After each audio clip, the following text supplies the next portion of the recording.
Hello दोस्तों, स्वागत है आप सभी का मेरे YouTube channel Sachin education hub पर। तो दोस्तों, आज मैं आपको करवाऊंगा कैश फ्लो स्टेटमेंट का फॉर्मेट। और जनरली जो फॉर्मेट है ना, वो दो मेथड्स के ऊपर बेस्ड है। दो मेथड के ज़रिए ये फॉर्मेट प्रिपेयर किया जाता है, कैश फ्लो स्टेटमेंट प्रिपेयर की जाती है। One is direct method and other one is indirect method. और जब हम ये मेथड्स की बात करते हैं ना, जनरली ये जो मेथड्स की डिवीजन है ना, जब आप ऑपरेटिंग एक्टिविटीज़ के ज़रिए कैश फ्लोज निकालते हो ना, तब आपको ये डिवीजन करनी पड़ती है। मींस तब आपको अलग अलग तरीके से निकालना पड़ेगा। यानी ऑपरेटिंग एक्टिविटीज़ में जब आप कैश फ्लो निकाल रहे होगे ना, तो डायरेक्ट मेथड में अलग तरीके से निकाला जाएगा, इनडायरेक्ट मेथड में अलग तरीके से निकाला जाएगा। पर जो फाइनेंसिंग और इन्वेस्टमेंट एक्टिविटीज़ है ना, उसमें चाहे डायरेक्ट मेथड इस्तेमाल करो चाहे इनडायरेक्ट मेथड इस्तेमाल करो, उसमें कोई चेंजेस नहीं आने वाले। ठीक है ना। तो ये चीज़ का ध्यान रखना है कि ये जो डिवीजन है ये सिर्फ ऑपरेटिंग एक्टिविटीज़ को डिवाइड करने के लिए बनी है। फाइनेंसिंग और इन्वेस्टमेंट एक्टिविटी में चाहे कोई भी मेथड इस्तेमाल करो, उसमें कोई चेंजेस नहीं आने वाले। तो अब जो ये ऑपरेटिंग, इन्वेस्टमेंट और फाइनेंसिंग एक्टिविटीज़, तीन तरह की एक्टिविटीज़ होती हैं हमारी। इन तीनों को हमने यूज़ करके अपनी कैश फ्लो स्टेटमेंट को बनाना है। और मेनली जो मेरा पर्पस है कि आपको ये बताना है कि इनडायरेक्ट मेथड के ज़रिए कैश फ्लो स्टेटमेंट कैसे प्रिपेयर होती है। ठीक है जी। तो एग्ज़ाम्स के लिए वेरी वेरी इंपॉर्टेंट है ही आपका इनडायरेक्ट मेथड, जो बहुत कॉम्प्लेक्स भी है और लेंथी भी है। तो आपको बस इस वीडियो में अच्छे से समझना है, जिससे आपको लर्न करने की कोई ज़रूरत नहीं पड़ेगी। इस फॉर्मेट को बिना याद किए ही आपको ये फॉर्मेट अच्छे से समझ आ जाएगा। आपको ज़्यादा कुछ करने की ज़रूरत नहीं है, बस इस वीडियो को अच्छे से समझना है। ठीक है ना। हाँ जी। तो अब देखिए, सबसे पहली चीज़ जो इसमें आपने कवर अप करनी है कि कैश फ्लो स्टेटमेंट में सबसे पहले जो मेन पर्टिकुलर हेड इसमें बनाया जाता है, उसका नाम है cash flow from operating activities. From operating activities. सबसे पहले ऑपरेटिंग एक्टिविटीज़ के ज़रिए देखा जाता है कि कंपनी को कितना कैश आया और कितना कैश गया पूरे साल में। तो अब आपके माइंड में आएगा कि अब हम कौन सा मेथड कर रहे हैं। We are using the indirect method. We are using the indirect method. मैं यहाँ लिख देता हूँ कि we are using indirect method to calculate the operating activities और to prepare the format of cash flow statement. ठीक है। तो इनडायरेक्ट मेथड का मतलब होता है कि आपने डायरेक्टली कोई आइटम को यहाँ नहीं लिखना, मतलब कैश आइटम्स नहीं यहाँ लिखी जाएंगी। इनडायरेक्ट मेथड का मतलब होता है कि आपने सबसे पहले नेट प्रॉफिट लिखना है, यानी कंपनी का नेट प्रॉफिट कितना बनता है एज पर P&L, वो आपने यहाँ लिखना है सबसे पहले। ठीक है। और उसमें आपने जितनी भी नॉन कैश आइटम्स होती हैं ना, उसकी एडजस्टमेंट्स यहाँ आपने करनी है। जितनी भी नॉन कैश आइटम्स होती हैं ना, उसकी एडजस्टमेंट यहाँ की जाएगी। तो अब हम वही करने वाले हैं। लेकिन कभी कभार क्या होता है, प्रॉफिट एज पर P&L नहीं दिया होता। कभी कभार आपको बैलेंस शीट में 2 साल का डेटा दिया जाता है। आपने क्या करना है, दोनों सालों के डेटा में current year minus previous year profit कर देना है। यानी जो करंट ईयर का प्रॉफिट है, उसमें से प्रीवियस ईयर के प्रॉफिट को माइनस करके जो फाइनल प्रॉफिट आएगा, वो आपने यहाँ मेंशन कर देना है। तो सबसे पहला स्टेप आपका ये होना चाहिए ऑपरेटिंग एक्टिविटीज़ के अंदर। उसके बाद अब आपने क्या करना है, जब भी नेट प्रॉफिट आपके पास सबसे पहले आ जाएगा, उसमें आपने ऐड करना है किस चीज़ को, ऐड करना है आपने सबसे पहले कुछ एक्स्ट्रा ऑर्डिनरी एक्सपेंस, कुछ एक्स्ट्रा ऑर्डिनरी आइटम्स को, कुछ एक्स्ट्रा ऑर्डिनरी आइटम्स को। अब ये एक्स्ट्रा ऑर्डिनरी आइटम्स को याद करने के लिए आपको बस एक वर्ड याद रखना है, वो क्या है, टिप। क्या है, TIPP, टिप। आपको ये याद रखना है कि प्रॉफिट को, एक्चुअल प्रॉफिट यानी हमने लेकर आना है इन एक्स्ट्रा ऑर्डिनरी से पहले वाला प्रॉफिट। तो इन एक्स्ट्रा ऑर्डिनरी से पहले वाला प्रॉफिट यानी इन एक्स्ट्रा ऑर्डिनरी आइटम्स को क्या नाम दिया जाएगा, टिप। और ये टिप में क्या फुल फॉर्म है आपकी, कि जितना भी पैसा आपने अपने ट्रांसफ़र किया है जनरल रिजर्व में, वो यहाँ पे ऐड हो जाएगा। जितना भी पैसा आपने जनरल रिजर्व ने ऐड किया है, वो यहाँ ऐड हो जाएगा।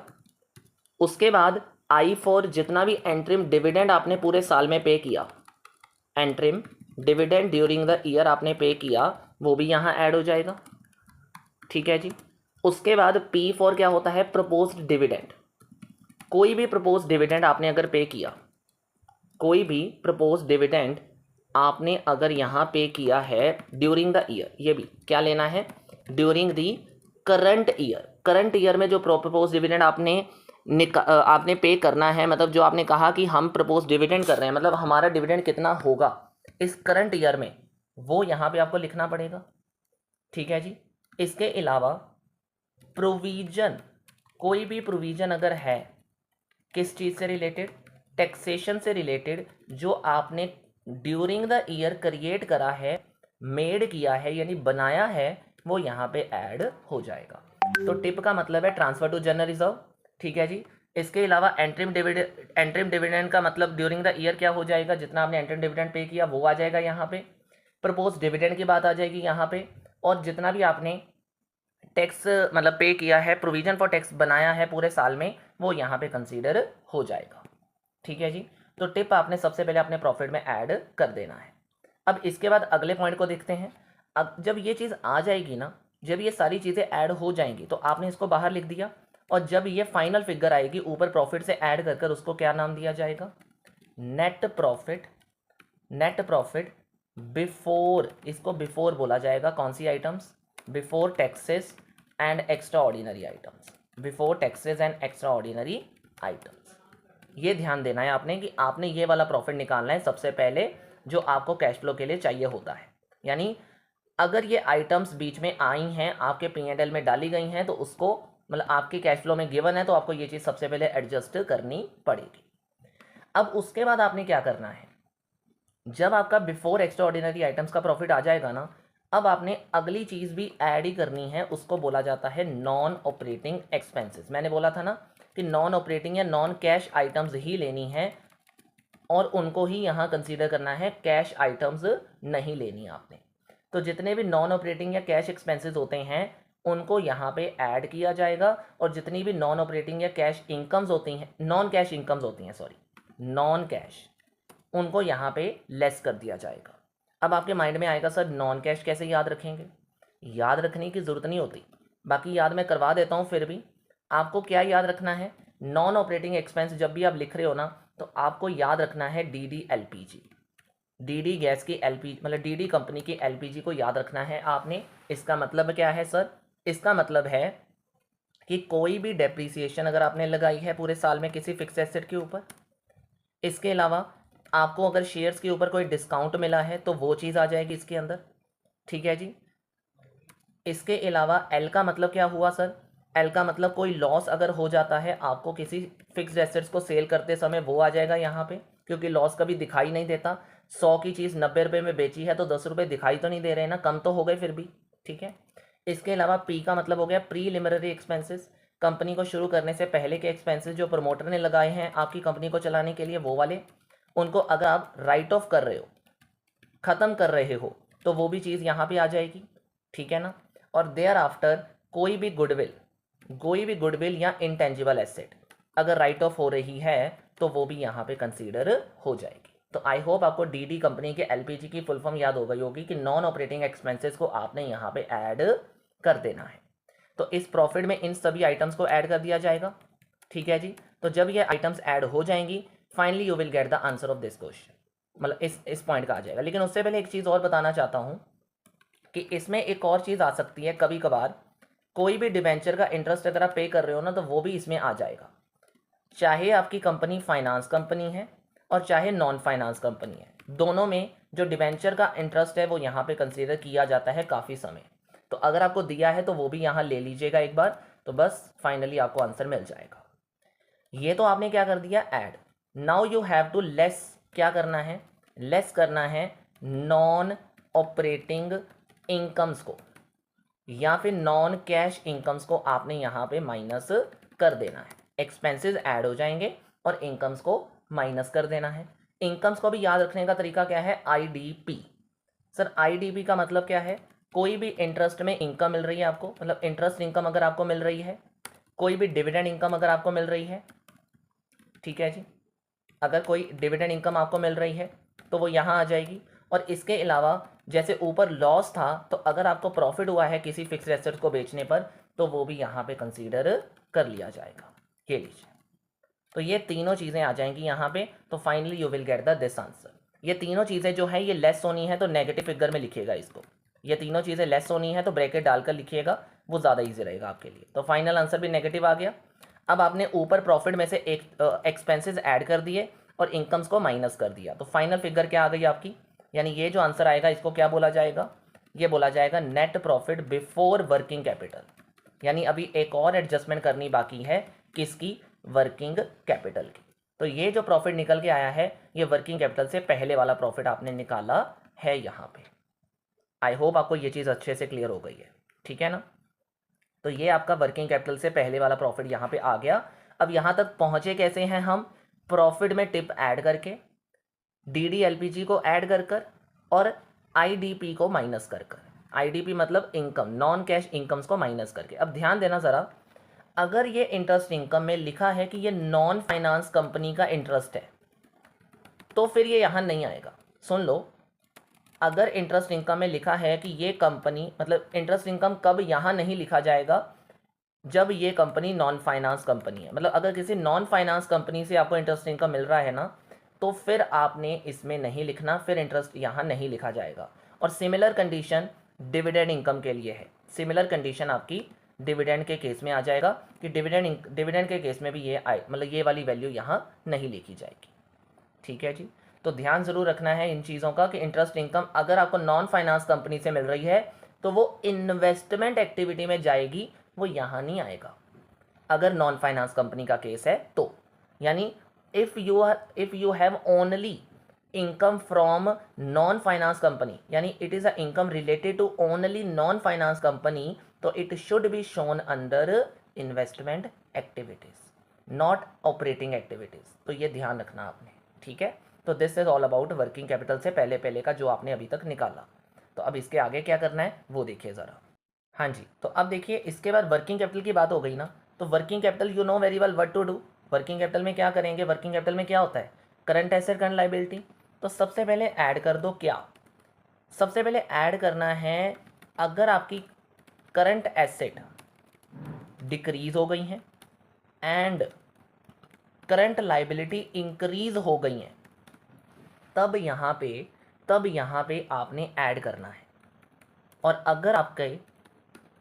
अगर आपकी करंट एसेट बढ़ गई हैं और लाइबिलिटी कम हो गई है तो वहाँ पे आपको यहाँ पे नेगेटिव मीन्स आपको आपके कैश फ्लो स्टेटमेंट में नेगेटिविटी दिखेगी, मीन्स कैश फ्लो कम हो जाएगा, कैश फ्लो कम हो जाएगा। तो जो भी आंसर आएगा वो यहाँ लिख दिया जाएगा और फाइनल आंसर आपको क्या मिल जाएगा, नेट प्रॉफिट। फाइनल आंसर आपको मिल जाएगा जो आपको चाहिए इसके बाद, दैट इज़ नेट प्रॉफिट, या फिर नहीं, सिंपल जो आंसर मिलेगा आपको वो मिलेगा कैश जनरेटेड फ्रॉम ऑपरेशंस। अब मेरी बात ध्यान से सुनिए, आपके माइंड में ये रहा होगा कि सर ये डिक्रीज़ और इंक्रीज़ का मतलब क्या निकला। देखो अब एक एग्जांपल देता हूँ कि मुझे ये बताओ, अगर आपके पास कोई स्टॉक पड़ा है, क्या पड़ा है, स्टॉक पड़ा है, ठीक है, उसकी वैल्यू 10,000 है। अब अगले साल उसकी वैल्यू अगले साल उसकी वैल्यू 8,000 हो गई, कितनी हो गई, 8,000। तो 2,000 का जो डिफरेंस आया इसका मतलब वो कम हो गया ना स्टॉक। कितने से कम हो गया स्टॉक, 2,000 रुपये से। तो मुझे ये बताओ, स्टॉक अगर कम हुआ तो इसका मतलब आपके पास, अब ध्यान देना ज़रा, स्टॉक को बेच दिया आपने, मतलब स्टॉक पहले कितना रखा था आपने अपने पास, 10,000 रुपये का, तो अब आपके पास स्टॉक कितना है, 8,000 रुपये। इसका मतलब साल में आपका स्टॉक बिक गया, तभी तो उसकी 10,000 से 8,000 हो गई ना वैल्यू। तो इसका मतलब ये क्या किया गया, हमने सेल कर दिया। तो सेल का मतलब क्या होता है, आपके हाथ में कैश आया है। तो जब भी करंट एसेट कम हो जाएगी, अब ये देखो स्टॉक तो कम हो गया ना 10 से 8, तो स्टॉक बेशक कम हुआ पर वो 2,000 रुपये जो यहाँ पे बेचे गए थे, मतलब 2,000 का जो स्टॉक बेचा गया था वो मुझे यहाँ पे मिल रहा है, क्या, कैश मिल रहा है। तो जब भी करंट एसेट कम हो जाएगी कैश बढ़ जाएगा, जब भी करंट एसेट बढ़ जाएगी, अब सपोज मैंने 10 से 12 कर दिया तो अब 2,000 रुपये नेगेटिव, मतलब मैंने 2,000 रुपये कैश यहाँ आउटफ्लो कर दिया मैंने, क्यों, क्योंकि मैंने अपना स्टॉक बढ़ाने के लिए ख़रीदा होगा, मतलब मैंने कहीं ना कहीं 2,000 रुपये की क्या की होगी, परचेज़ करी होगी, और परचेज़ की वजह से मेरा कैश चला गया होगा। अब लाइबिलिटी का एग्जांपल ले लेते हैं। ये तो पता चल गया ना कि करंट एसेट बढ़ने से कैश कम हो जाता है, क्योंकि परचेज़ करने से आपकी तरफ से पैसा चला गया, और स्टॉक कम होने की वजह से, करंट एसेट कम होने की वजह से कैश आ गया होगा मेरे पास, क्योंकि सेल करी होगी आपने।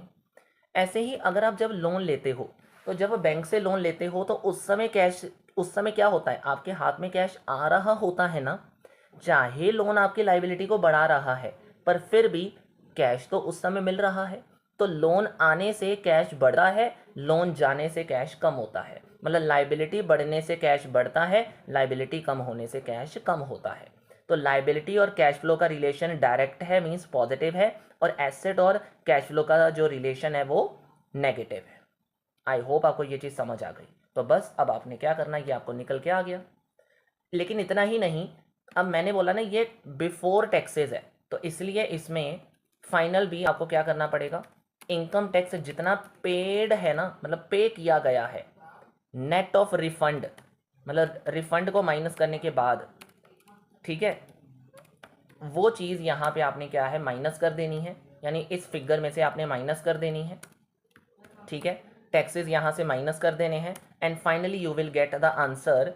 क्या, कौन सा वाला, कैश फ्लो फ्रॉम। फ्रॉम तब आएगा अगर आपका कैश फ्लो पॉजिटिव आंसर आ रहा है, या फिर आप लिखोगे यूज्ड इन, मतलब अगर आपका आंसर नेगेटिव आ रहा है तो ये आंसर लिखोगे आप। अगर पॉजिटिव आ रहा है तो फ्रॉम लिखोगे, नेगेटिव आ रहा है तो यूज्ड इन लिखोगे। ठीक है जी, तो ये लीजिए, this is your final answer.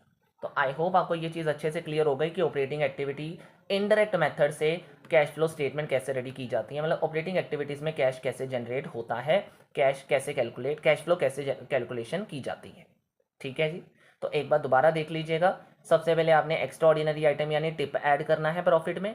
Extra ordinary item के बाद आपने नॉन ऑपरेटिंग एक्सपेंसेस यानी डीडी एलपीजी, मतलब डीडी कंपनी की एलपीजी ऐड करना है।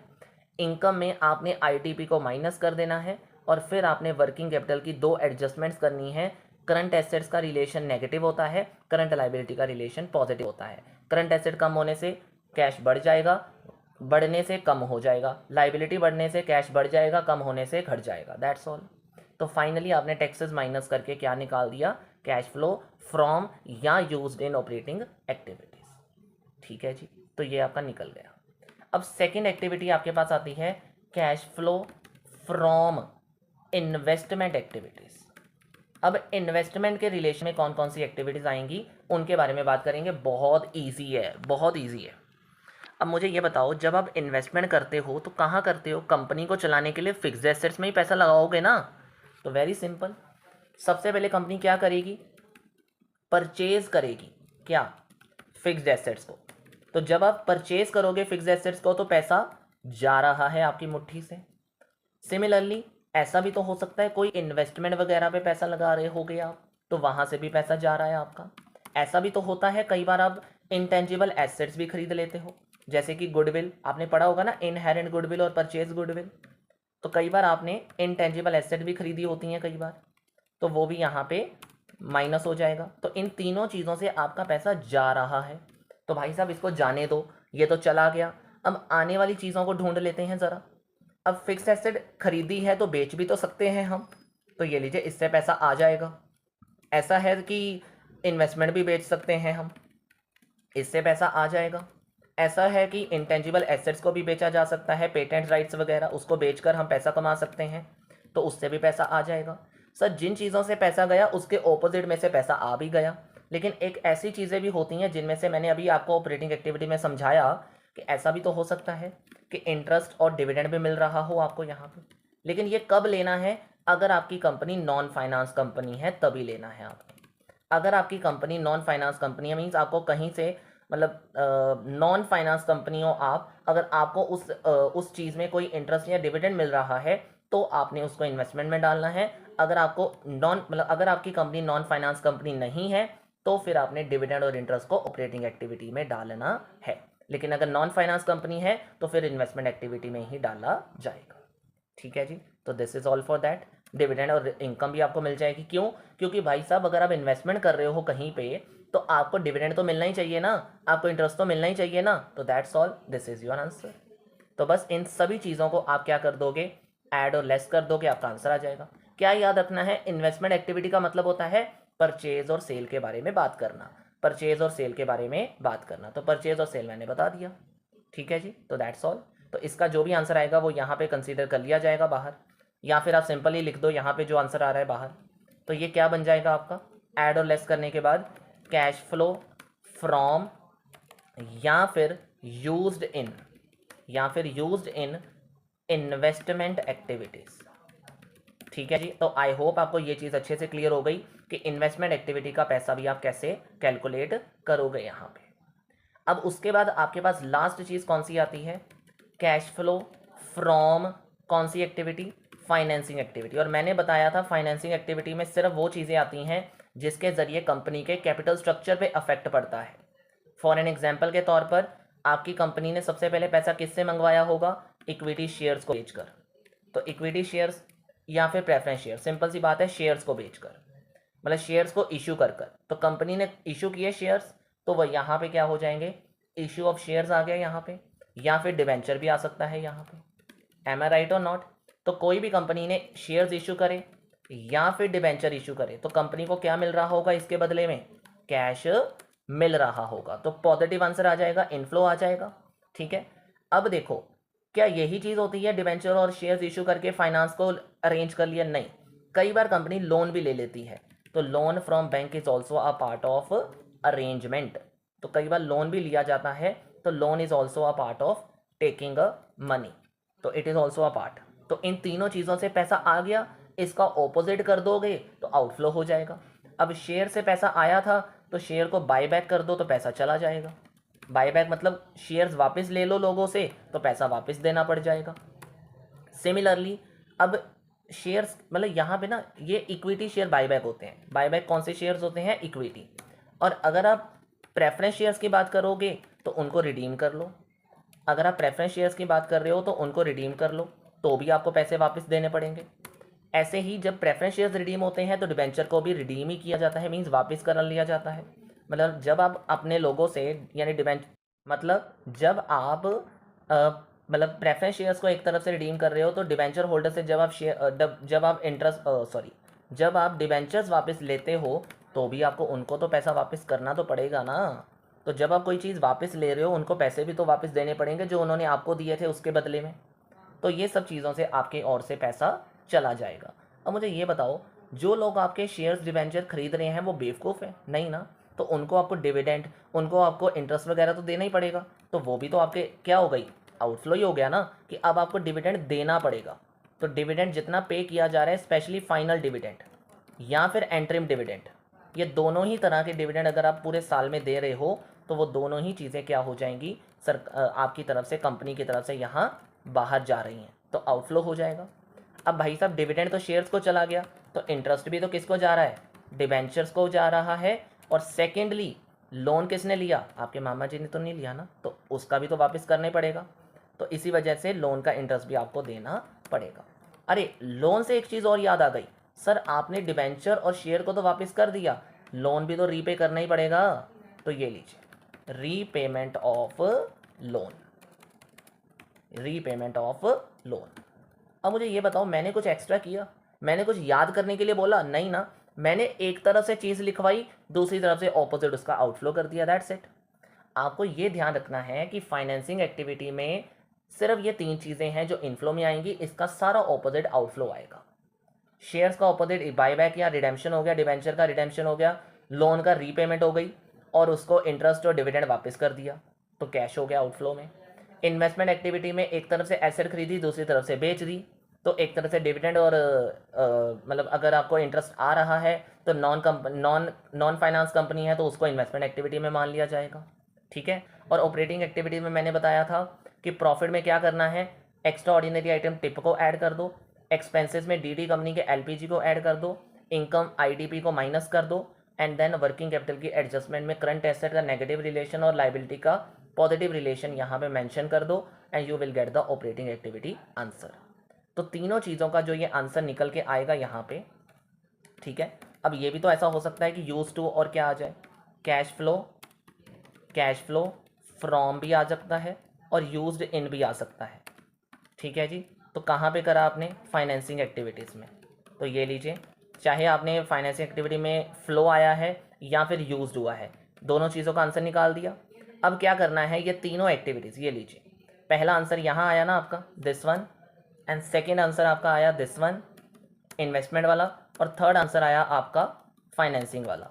इन तीनों को क्या लिखा जाएगा, नेट इंक्रीज या decrease in cash flow during year. और ये तीनों 1 + 2 + 3 तीनों एक्टिविटी का टोटल यहाँ किया जाएगा। पॉजिटिव भी आ सकता है और नेगेटिव भी आ सकता है। और फिर इसमें आपने ऐड करना है क्या, ओपनिंग कैश बैलेंस। जो ओपनिंग कैश बैलेंस होगा यानी जो पिछले साल का क्लोजिंग कैश बैलेंस होगा वही इस करंट ईयर का ओपनिंग कैश बैलेंस होगा, वो आपने यहाँ इसमें ऐड कर देना है। क्या कर देना है, ऐड कर देना है। And you will finally get answer of closing cash balance. फिर आपको कौन सा आंसर मिल जाएगा, क्लोजिंग कैश बैलेंस का आंसर मिल जाएगा। आई होप आपको अब ये चीज़ समझ आ गई कि हमने करना ही क्या है। तीनों एक्टिविटी का टोटल कर दिया, पॉजिटिव नेगेटिव तीनों आंसर आ सकते, दोनों आंसर आ सकते हैं। उसमें ओपनिंग ऐड कर दोगे तो क्लोजिंग आंसर आ जाएगा। सिंपल। ये आपको समझ आ गया होगा। अगर इतनी चीज़ समझ आ गई, एक और चीज़ समझ के चले जाओ, बाद में बात ही खत्म हो जाएगी। क्या सर, अरे भाई आपने आंसर इसका पता चल जाता है, आपको पता है कैश फ्लो का आंसर पता चल जाता है। से एन एग्जाम्पल, आपके क्वेश्चन में दिया होगा कि पिछले साल का ओपनिंग बैलेंस कितना है 10,000 और इस साल का क्लोजिंग बैलेंस है 15,000। तो आपने क्या करना है, मेरी बात सुन लो, आपने क्या करना है, नेट इंक्रीज डिक्रीज ऐसे ही निकाल देना है। एक तो फॉर्मूला क्या हो गया, तीनों एक्टिविटी का टोटल कर दो। एक फॉर्मूला और बताता हूँ कि अब आपने देखा ओपनिंग से क्लोजिंग 5,000 बढ़ गया ना, तो आपने क्या कर दिया, यहाँ 5,000 पॉजिटिव लिख दिया। मतलब ओपनिंग से क्लोजिंग जाते समय कितना बढ़ा, 5,000। यानी आपका फॉर्मूला क्या है, क्लोजिंग माइनस ओपनिंग। ये तो आपको क्वेश्चन में दिया ही होगा, यानी एक तरीके से आप आंसर वेरीफाई कर सकते हो। जो भी आपका ओपनिंग और क्लोजिंग बैलेंस के बीच में डिफरेंस होगा ना, वो यहाँ पे लिखा जाएगा। और ऊपर वाले तीनों एक्टिविटी का जो आंसर है वो इसके साथ मैच होना चाहिए। अगर मैच हो गया तो समझो आपका आंसर मैच हो गया, यानी आपका आंसर सही है, नहीं तो आपके आंसर में कोई प्रॉब्लम है। That's all. तो आई होप आपको ये चीज़ अच्छे से क्लियर हो गई है कि कैश फ्लो स्टेटमेंट का फॉर्मेट कैसे प्रिपेयर करते हैं, कैश फ्लो स्टेटमेंट कैसे बनाते हैं, और आइटम्स याद नहीं करनी होती, दिमाग में बिठानी होती है। तो इनडायरेक्ट मेथड से अच्छे से क्लियर हो गया ना, दैट्स ऑल। बस ये इंपॉर्टेंट अच्छे से कर लेना। आई होप आपको वीडियो अच्छी लगी है, समझ आ गई है और जल्दी से क्लियर हो गया है कि कैश फ्लो स्टेटमेंट याद नहीं करनी, समझनी है तो हो जाएगी। ठीक है जी, thank you so much, have a nice day.